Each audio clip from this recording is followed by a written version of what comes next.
ভিত্তিক হতে হবে। যদি বেদাত সুন্নতের মধ্যে ঢুকে যায় তাহলে আমল কি হয়ে যাবে ভাই? বরবাদ হয়ে যাবে। বলছিলাম যারা রাসূলের আদর্শের অনুসরণ করবে না তাদের পরিণতি কি? এক, সূরা ফুরকান অধ্যায় 25 আয়াত 27-28, ওই দিন মানুষ ইয়াউমা ইয়াযুল যালিমু আলা ইয়াদি, ওই দিন জালেমরা তাদের আঙ্গুলগুলোকে হাতগুলোকে কামড়াবে আর বলবে হায় আফসোস যদি ওই দিন রাসূলকে মানতাম। কাকে মানতাম? রাসূলের আনুগত্য করতাম। একই কথা আল্লাহ বলছেন সূরা আহজাব অধ্যায় 33 আয়াত 66, 67 ও 68। ইয়াউমা ইয়াযুল যালিমু, আল্লাহ রাব্বুল আলামিন বলছেন ইয়াউমা তুকাল্লাবু ওজুহুম ফিন-নার, যেই দিন মানুষকে মুখের উপর ভর দিয়ে জাহান্নামে নিক্ষেপ করা হবে, ওই দিন মানুষ আফসোস করে বলবে আতা'না আল্লাহ ওয়া আতা'না রাসূলা, হায় আফসোস দুনিয়াতে যদি রাসূলকে আর আল্লাহকে মেনে চলতাম, রাসূলের আদর্শের যদি অনুকরণ করতাম, তাহলে আজকে এই দিনে এই বিপদ হতো না, এই বিপদ হতো না। তিরমিজি 2863 নম্বর হাদিস, হারিস আল আশআরী রাদিয়াল্লাহু তাআলা আনহু বলছেন রাসূলুল্লাহ সাল্লাল্লাহু আলাইহি সাল্লাম বলেছেন মান দা'a বিদাওয়াল জাহিলিয়া, যে ব্যক্তি মানুষকে জাহিলিয়াতের দিকে ডাকে, যেটা সভ্যতা নয়, যেটা ইসলাম নয়, যেটা ইসলামিক কৃষ্টি কালচার নয়, এমন দিকে কেউ যদি মানুষকে ইনভাইট করে ফা ইন্না মিন জুসা জাহান্নাম, সে যেন তার ঠিকানাকে জাহান্নামে করে নেয়। ওয়া ইন সামা ওয়া সাল্লা ওয়া জামান্না মুসলিম, যদিও সে মুসল্লি সালাত আদায় করে, যদিও সে সায়েম সিয়াম পালন করে এবং নিজেকে মুসলিম বলে দাবি করে, এরপরেও থাকবে কোথায়? জাহান্নামে। সুনানে আবু দাউদ 4031 নম্বর হাদিস, রাসূল সাল্লাল্লাহু আলাইহি ওয়াসাল্লাম বলেন মান তাশাব্বাহা বিকওমিন ফাহুয়া মিনহুম, যে ব্যক্তি যে জাতির অনুকরণ করে তারা তাদের বলেই গণ্য। তাহলে বলুন তো, আগামী কাল গোটা বাংলাদেশে স্কুল কলেজ ইউনিভার্সিটিতে, গ্রাম গঞ্জে, ঢাকা শহরে বিভিন্ন জায়গায় 12টা 1 মিনিটে ফটকা ফুটবে, আতশবাজি জ্বলবে। কোন দিনকে কেন্দ্র করে? 31st night. এই উৎসব কি মুসলমানদের? এই উৎসব কি মুহাম্মদ সাল্লাল্লাহু আলাইহি সাল্লামের রেখে যাওয়া? এই উৎসব কি খলিফায়ে রাশিদিনের জীবনের?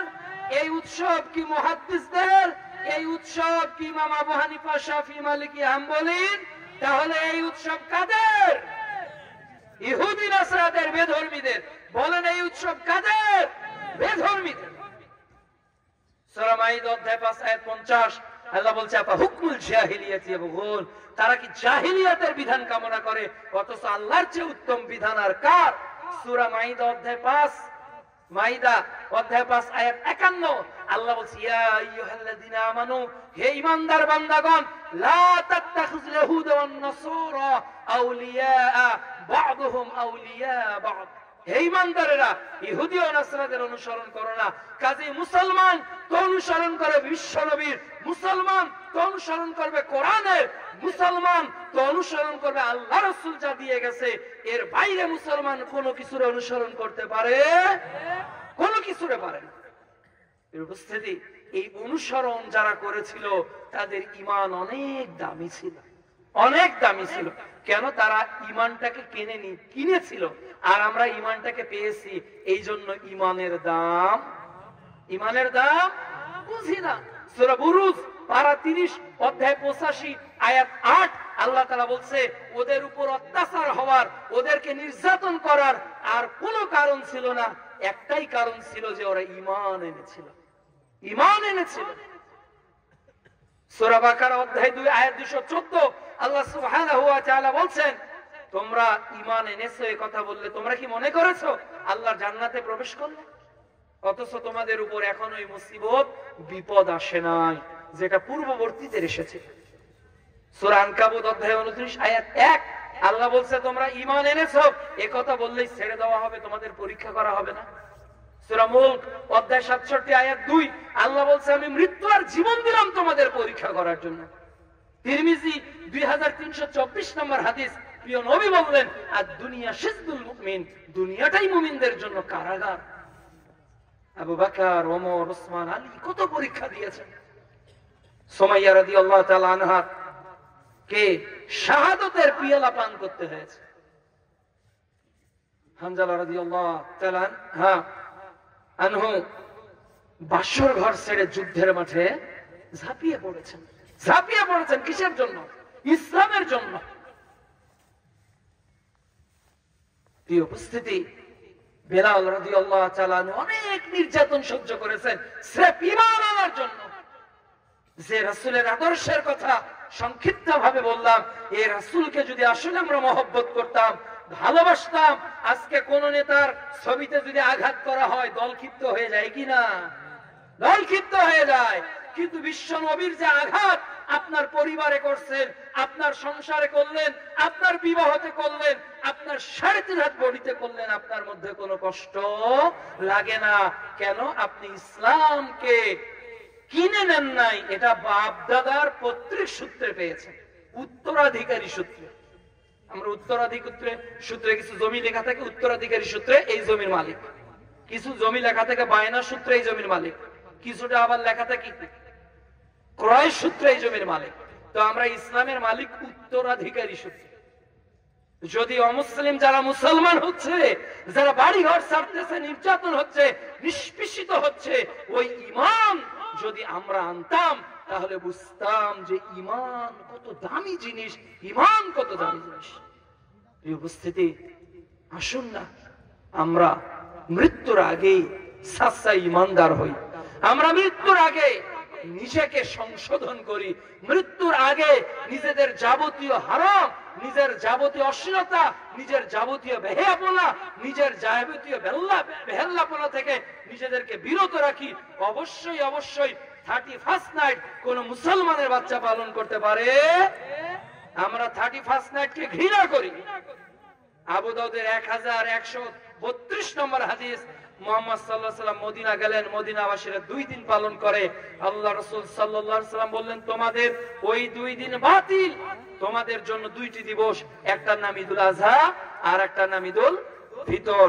কাজেই প্রিয় উপস্থিতি, আসুন না আমরা আমাদের জীবনে, আমাদের পারিবারিক জীবনে, আমাদের সামাজিক জীবনে, আমাদের ব্যক্তি জীবনে, সামগ্রিক জীবনে আমরা একজনের আদর্শ মানব, তিনি কে? মুহাম্মদুর রাসূলুল্লাহ সাল্লাল্লাহু আলাইহি ওয়াসাল্লাম। বাংলাদেশে আমাদের মুসলমানদের এখন একত্রিত হওয়ার সময় এসেছে কিনা? আজকে এই ছোট্ট ভূখণ্ডটা ধ্বংস করার নীল নকশা শুরু হয়ে গেছে। এক্ষেত্রে আপনার মাসলাকে যে ত্রুটি থাক, আপনার আমার আমলে যেই থাক, এই দেশের মানচিত্র রক্ষার ক্ষেত্রে আমরা সবাই ফেনীকার, ওদের বাবের, চট্টগ্রাম কার? এদেশের। কাজেই এদেশের 1 ইঞ্চি মাটি কোন বহিরা শত্রু যদি আক্রমণের নীল নকশা আঁকার কোন চেষ্টা করে, আমরা বুঝবো না কে আহলে হাদিস, কে হানাফি, কে শাফি, কে মালিকি।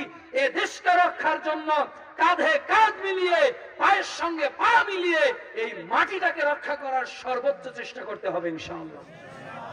এই দেশ যদি হাতছাড়া হয়ে যায়, ওরা বাংলাদেশকে গুজরাট বানাবে, ওরা কাশ্মীর বানাবে, ওরা চীনের জিনজিয়াং প্রদেশের উইগুর মুসলমানদের অবস্থা বানাবে, ওরা মিয়ানমারের আনকান রাজ্যে মুসলমানদের নির্যাতনের আরেক করুণ ইতিহাস তুলে ধরবে, ওরা এই দেশকে ফিলিস্তিন বানাবে।